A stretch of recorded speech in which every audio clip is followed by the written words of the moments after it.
Video بھیجا، ہم نے کہا کہ آپ کو کیا لگتا ہے ان چیزوں سے یہ بولنے والے رک جائیں؟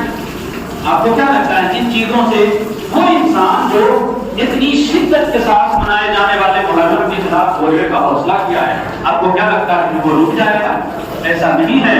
اور میں بتاؤں آپ کو، کل وہ عالم جب رہا ہوگا نا تو جتنا بڑا ہیرو آج تھا نا اس سے بڑا ہیرو وہ کل ہوگا، اور وہ جب تک جیل میں رہے گا میں لکھ کے دے سکتا ہوں اس کے نام اعمال میں ایک ایک لمحے کے بدلے فرشتے نہیں آئے۔ اور آپ کہاں ہیں؟ آپ کہاں کھڑے ہیں؟ ذرا آپ سوچنا، آپ کیا کر رہے ہیں؟ ذرا آپ سوچنا کہ ہم کہاں کھڑے ہیں، ہم نے کیا کیا؟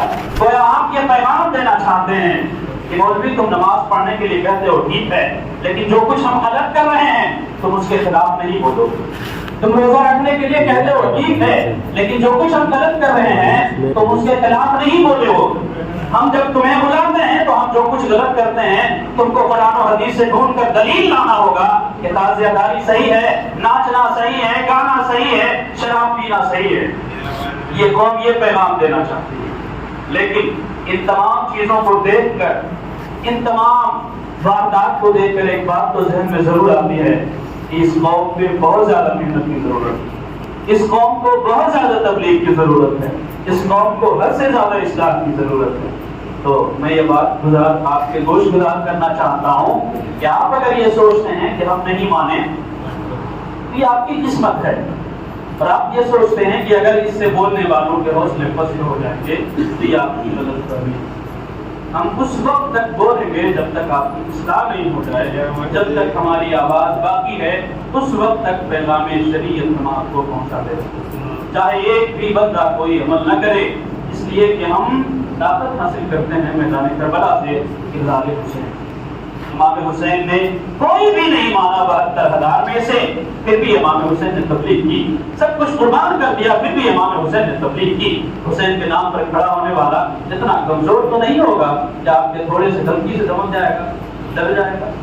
امام حسین رضی اللہ تعالیٰ عنہ کا کردار پڑھنے کے لیے، امام حسین کا کردار صرف سننے کے لیے نہیں، سن کے آنسو بہانے کے لیے نہیں، لیکن ہم سنتے کہاں وہ تو بڑی بات ہے، ہم امام حسین کے کردار کو پڑھ کر سمجھتے کہاں وہ تو بڑی بات ہے۔ ہم نے تو یہ سمجھ لیا کہ امام حسین کا نام اس لیے ہے کہ وہ نام لے لے کر ہم خوب ڈھونڈیں، ہم خوب اچھلیں اور دوسروں کو یہ دکھا دیں کہ تم جتنا ڈانس کرتے ہو اس سے کم ہمیں ناچنا نہیں آتا۔ یہی تو ہم پیغام، آپ نے کیا کہا؟ آخر آج لوگ بہت سارے کہتے ہیں، ہمارے بوڑھے بزرگ لوگ جن کو خدا عقل دے، سمجھ میں نہیں آتا کہ یہ کیا پڑھتے ہیں کیا سمجھتے ہیں، اور اتنی عمر ہو گئی ان کو عقل کب آئے گی؟ یہ کہتے ہیں کہ ان چیزوں سے اسلام کی شان ظاہر ہوتی ہے، مطلب ہم خوب ناچیں اس سے اسلام کی شان ظاہر ہوتی ہے، ہم آوارہ گردی کریں سڑکوں پر اس سے اسلام کی شان ظاہر ہوگی، ہزاروں کی ٹیوب لائٹ پھوڑ دیں اس سے اسلام کی شان ظاہر ہوگی، ہم ہزاروں روپے کے پیٹرول منہ میں ڈال کے خوب کر تماشا دکھا دیں پورے شہر میں، اس سے اسلام کی شان ظاہر ہوگی۔ اگر اس سے اسلام کی شان ظاہر ہو جاتی نا تو یہ کرنے والے 22,000 یزیدی بہت تھے، حسین کو قربانی دینے کی ضرورت نہیں تھی۔ امام حسین نے اس لیے قربانی نہیں دی تھی خدا کے لیے، اسلام کو بدنام نہ کرو۔ تکلیف ہوتی ہے ان چیزوں سے کہ جب ہم امام حسین کا نام لے کر یہ سب کچھ کرتے ہیں۔ آج اگر کوئی انسان چور ہو اور اپنے ماتھے پر اپنے باپ کا نام لکھ لے اور باپ کا نام لکھ کے چوری کرنے جائے تو شاید اس کا باپ بھی اس کو بند کر دے کہ تم خود تو کر رہے ہو لیکن مجھے بھی بدنام کر رہے ہو۔ کل میدان محشر میں جب امام حسین سے سامنا ہوگا اور جب پوچھیں گے کہ ہم نے قربانی دی تھی اپنی جان کی، اپنی بیٹے کی، اپنے گھر بار کی، اپنا سب کچھ قربان کر دیا، کیا اس لیے کہ امام حسین کے نام کی پٹی لگا کر آوارہ اور گنڈوں کی طرح آپ سڑکوں پر ناچیں؟ کیا اس لیے امام حسین نے قربانی کی؟ علی اصغر نے اگر کل پوچھا کہ 6 مہینے میں ہماری جان قربان کر دی گئی، کیا اس لیے کہ ان کا نام لے کر سڑکوں پر آوارہ گردی کریں اور مذہب اسلام کی تعلیمات کو مسخ کریں؟ اگر یہی سب کرنا تھا تو امام حسین کبھی بھی یزید کے خلاف کھڑے نہیں ہوتے۔ یزید یہی سب تو کرتا تھا، یزید یہی سب کرتا تھا، اس سے دوسرا نہیں تھا۔ وہ شراب پیتا، عورتوں کو جو عورتیں کبھی حلال نہیں ہوتی ان کو بھی حلال کرتا، دارو پینا، شراب پینا، عورتوں کو جمع کر کے ان کے ناچ دیکھنا اور گانے دیکھنا۔ اور جب میں یہ کہتا ہوں نا کہ یہ جلوس کہاں جائے گا آپ نے بھی دیکھا ہوگا، آج ہی ایک شخص ویڈیو بھیجا مجھ کو جہاں پر پورے جلوس میں ایک خاتون بن سور کے اور وہ مرثیہ پڑھ رہی تھی اور جو بھی پڑھ رہی تھی، آواز صاف نہیں تھی، لیکن وہ ساؤنڈ لے کر مائک لے کر وہ گا رہی تھی اور لوگ خوب جھوم رہے تھے، ناچ رہے تھے۔ آپ اگر چاہتے ہیں کہ اس کی حوصلہ افزائی ہو تو دینی طبقہ اس کے لیے کبھی بھی تیار نہیں۔ آپ چاہے جو کریں، آپ جو کر سکتے ہیں کر لیں، لیکن دینی طبقہ اس کے لیے کبھی بھی تیار نہیں ہے کہ آپ کو کھلی چھوٹ دے دی جائے۔ آپ کو جو کرنا ہے کریں گے آپ، وہی، اس میں کوئی شک نہیں ہے، لیکن ہم برا برابر کہیں گے۔ اور اگر خدا ہمیں طاقت دے، آج ہماری طاقت یہ ہے کہ ہم یہاں کھڑا ہو کر بولتے ہیں، لیکن اگر آج ہمیں رب یہ طاقت دے کہ ہم بندوق لے کر لوگوں کو روک سکیں تو ہم وہ بھی کرنے سے بات نہیں ہے، یہ ہم آپ کو بتا دیں، لیکن ہماری وہ طاقت نہیں ہے۔ مسجد جب جلوس نکلا، بہت سارے دوستوں نے، نوجوانوں نے بہت زیادہ مظاہرہ کیا اپنے اندر سے غم و غصے کا، اور یہاں تک بات آئی کہ دوسرا جلوس نکالیں۔ بہت سارے احباب نے یہاں تک کہا کہ ایسے لوگوں کا بائیکاٹ کیا جائے، لیکن بات وہیں آ کر پھنستی ہے کہ آخر یہ جو گئے ہیں یہ دوسرے تو نہیں ہیں، یہ اپنے ہی تو ہیں۔ کرنے کا دل تو بہت کچھ چاہتا ہے، لیکن آخر آج ہم کچھ بھی کر دیں ان کے خلاف، کل اگر ان کے خلاف کچھ ہوتا ہے، کوئی دوسرے کرتے ہیں تو ہم ان کے ساتھ کھڑے تو ہوں کہ نہ جاتے، تو ہم کیسے ان کا بائیکاٹ کرتے، ہم کیسے ان کو سماج سے نکالتے، یہ بھی تو نہیں ہو سکتا۔ خدا کے لیے سنبھل جائیں۔ اور مجھے سب سے زیادہ شرمندگی اس بات سے ہوتی ہے کہ جنہوں نے مسجد میں آ کر توبہ کی، اللہ توفیق دے کہ پتہ نہیں توبہ کرنا تھا یا انہوں نے کوئی چال چلی تھی کہ آج توبہ کر لیتے ہیں تو سب کچھ سناٹا ہو جائے گا اور لوگ ہم پر بھروسہ کریں گے۔ یہ تو لوگوں نے پتہ نہیں کس طرح سے سیاست سیکھی ہے، ہم کو سمجھ نہیں آتا۔ تو مسجد میں آ کر توبہ کرنا اور اس کے بعد پھر وہی کرنا، اور جلوس کے دن جو ایک رنگ تھا، میں یہ سمجھ نہیں پا رہا تھا کہ میں نے یہ پڑھا تھا کہ اللہ کی آواز سن کر شیطان بھاگتا ہے، اور جب گھر میں قرآن کی تلاوت ہو تو شیطان، جن، بھوت پریت سب بھاگ جاتے ہیں۔ نبی کی نعت سن کر گستاخ بھاگتا ہے، حسین کا ذکر سن کر یزیدی بھاگتا ہے۔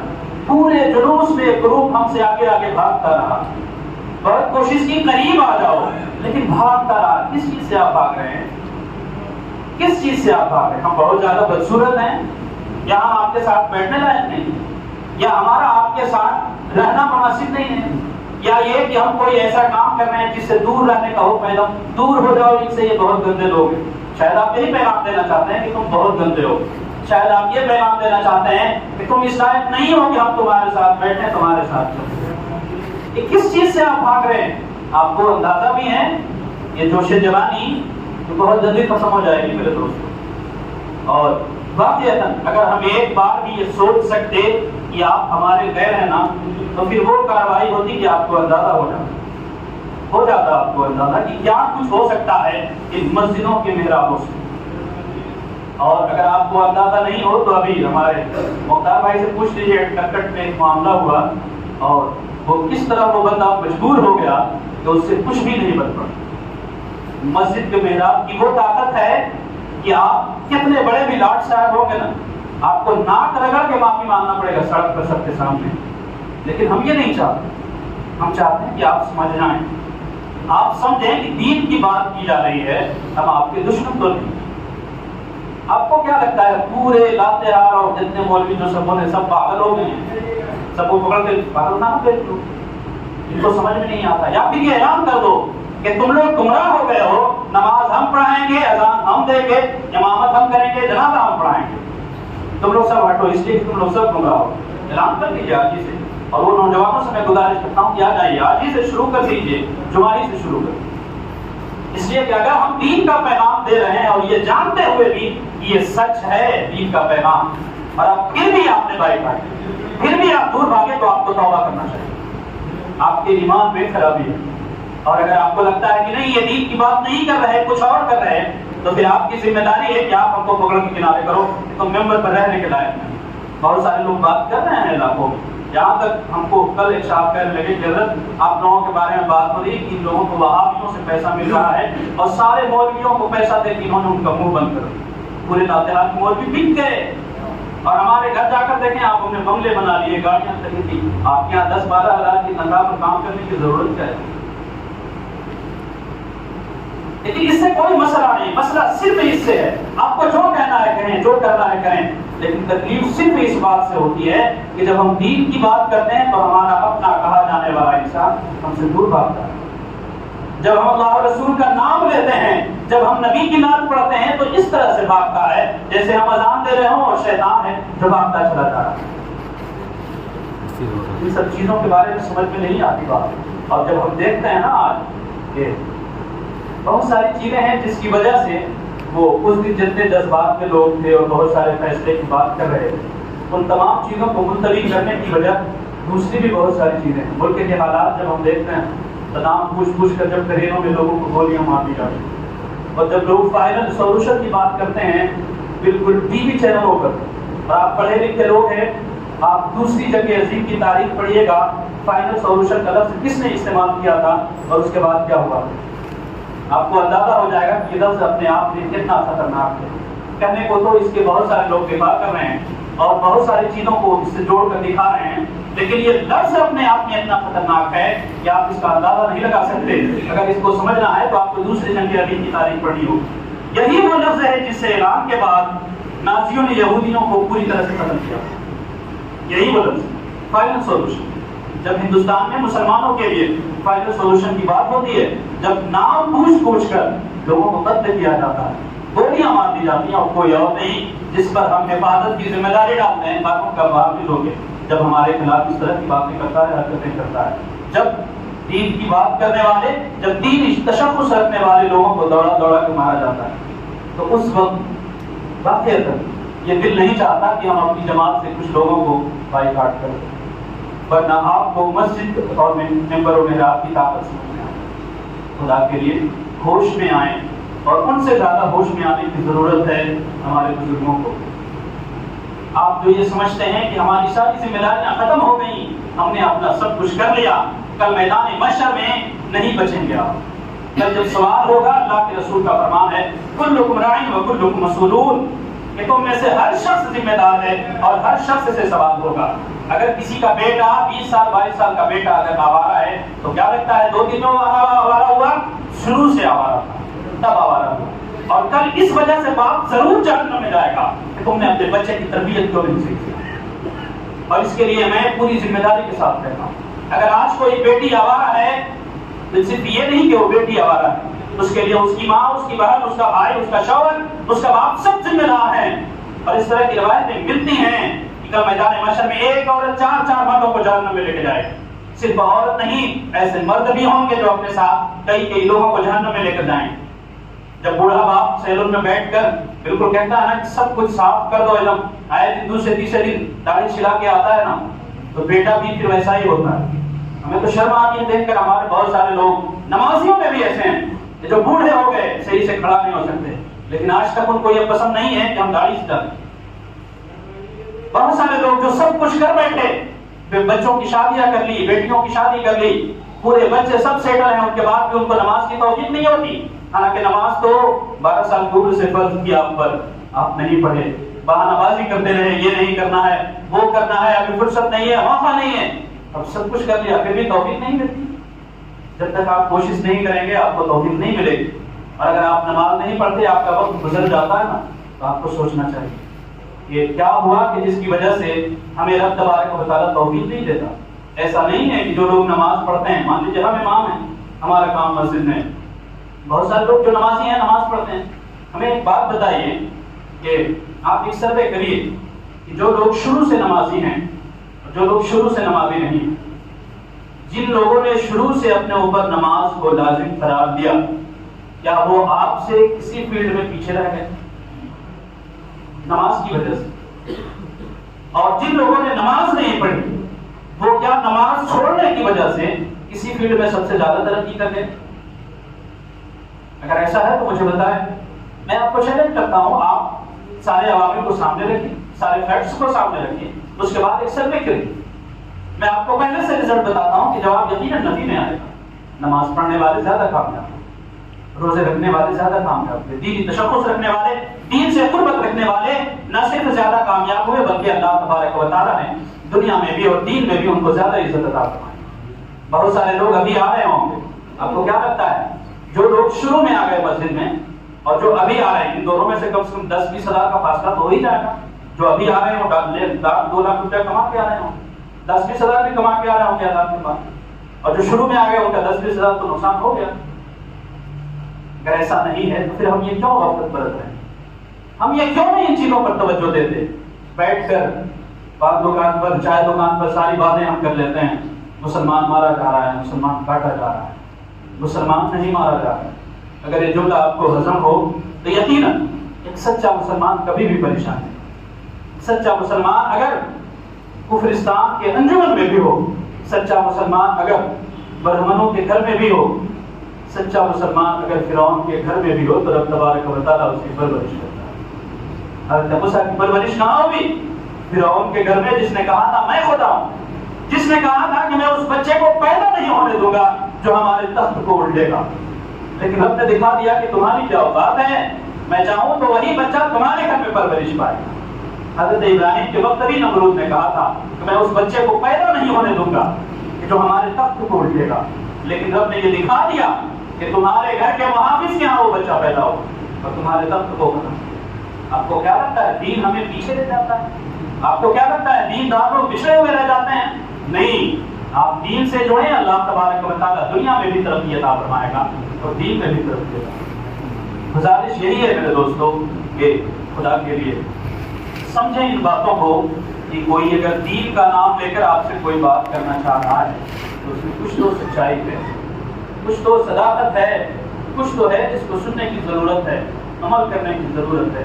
اور آپ کو میں ایک جملہ، جتنے سارے ہمارے نوجوان یا بوڑھے بزرگ ہیں، میں آپ کو ایک جملہ کہنا چاہتا ہوں کہ سال بھر کا وقت ہے، آپ زیادہ نہیں، روزانہ 10 منٹ کا وقت نکالیے اور میدان کربلا کی تاریخ پڑھیے۔ آپ زیادہ نہیں، امام حسین کی پوری زندگی نہیں، آپ صرف یہ جو رجب میں حضرت امیر معاویہ کا انتقال ہوا اور محرم الحرام شریف میں حضرت امام حسین کی شہادت، رجب، شعبان، رمضان، شوال، ذوالقعدہ، ذوالحجہ، محرم میں آپ کی شہادت ہوگی۔ اگر محرم بھی جوڑ لیں تو آپ 7 مہینہ پہنچ رہے ہیں۔ امام حسین کی 7 مہینے کی زندگی کو پڑھ لیں آپ، اس کے بعد اگر مجھ کو کہنا پڑ جائے کہ محرم میں یہ سب نہیں کرنا تو آپ مجھے گولی مار دیں، اس سے زیادہ میں کچھ نہیں۔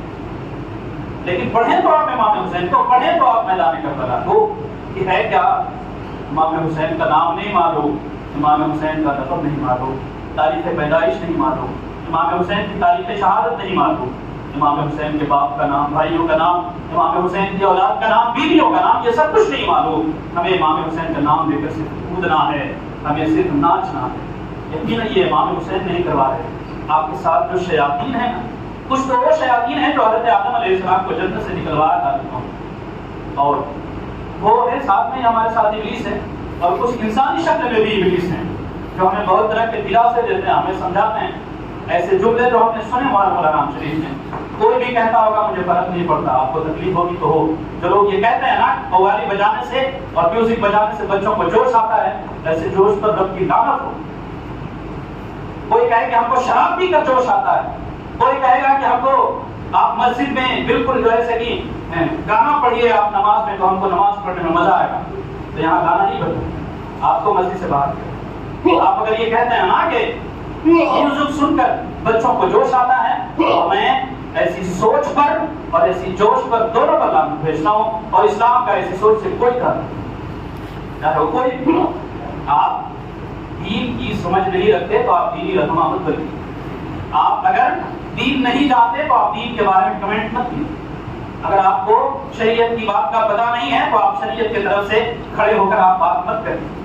آپ کو میری بات پر بھروسہ نہیں ہے، دنیا میں بہت سارے مفتیان کرام ہیں، آپ ان سے بولیے، لیکن اگر کوئی جاہل انسان شریعت کی رہنمائی کرتا ہے اور شریعت کی نمائندگی کرتا ہے تو یہ انسان انتہائی بے شرمی کی بات ہے۔ اللہ کے رسول صلی اللہ علیہ وسلم کی حدیث ہے، جس نے بغیر علم کے فتویٰ دیا اگرچہ وہ صحیح دیا، اس نے برا کیا۔ آپ نے سوچ کر کسی مسئلے کا حل بتا دیا اور وہ صحیح تھا، لیکن آپ نے اپنی سوچ اور اپنی فکر سے بتایا تو بھی آپ نے غلط۔ اس کو معلوم نہیں شریعت کے بارے میں بولنے کا کوئی حق نہیں ہے۔ آپ کو کیا پتا کہ قوالی کا کیا حکم ہے؟ علماء سے آپ پوچھ لیجئے، قوالی اور گانے کے سننے میں کوئی حکم نہیں ہے۔ اس کی ایک سادہ سی مثال میں آپ کو 1 منٹ میں سمجھاؤں، اس کے بعد بات کرتے ہیں، وقت بہت ہو گیا۔ کہ ایک وہ انسان ہے جو ہمیں زمزم پیش کرتا ہے، زمزم پی رہے ہیں، اور ایک وہ انسان ہے جو زمزم میں وہ گلاب جل ملاتا ہے، اس میں وہ ہمارے لیے بہترین سرخ شراب ملاتا ہے، اس میں وہ ہمارے لیے بہترین خوشبودار شربت ملاتا ہے، روح افزا ملاتا ہے۔ یقیناً پینے میں زیادہ کون مزہ ہے؟ اس میں سب کچھ ملا ہوا ہے۔ لیکن کیا کوئی انسان یہ کہے گا کہ ہم زمزم پئیں؟ کیا آپ یہ کہہ سکتے ہیں کہ شراب ہے تو کیا ہوا اس میں زمزم ملا ہوا؟ کوئی کہہ سکتا ہے؟ یہ کیسا لعنتی انسان ہے؟ زمزم پلانا ضروری نہیں تھا، لیکن شراب سے بچنا ضروری تھا۔ امام حسین کی منقبت پڑھنا ضروری نہیں ہے، لیکن اس میوزک سے بچنا ضروری ہے۔ اللہ کے رسول کا فرمان ہے کہ جہاں پر میوزک بجتی ہے اللہ تبارک و تعالیٰ کی طرف سے لعنتیں برستی ہیں، یہ اللہ کے رسول کی حدیث ہے۔ اور پھر آپ کہتے ہیں کہ ہم لعنتوں کے ساتھ جلوس میں جائیں، تو آپ کو مبارک ہو ایسا جلوس۔ اور اگر آپ اس کو جسٹیفائی کرتے ہیں، آپ اس کو صحیح کہتے ہیں، تو کل میدان محشر میں آپ سے جواب نہیں بنے گا۔ جب کل اللہ کا رسول پوچھے گا کہ میری شریعت کو بدلنے والے تم کون ہوتے تھے، تو اس وقت پھر آپ سے جواب نہیں ہوگا۔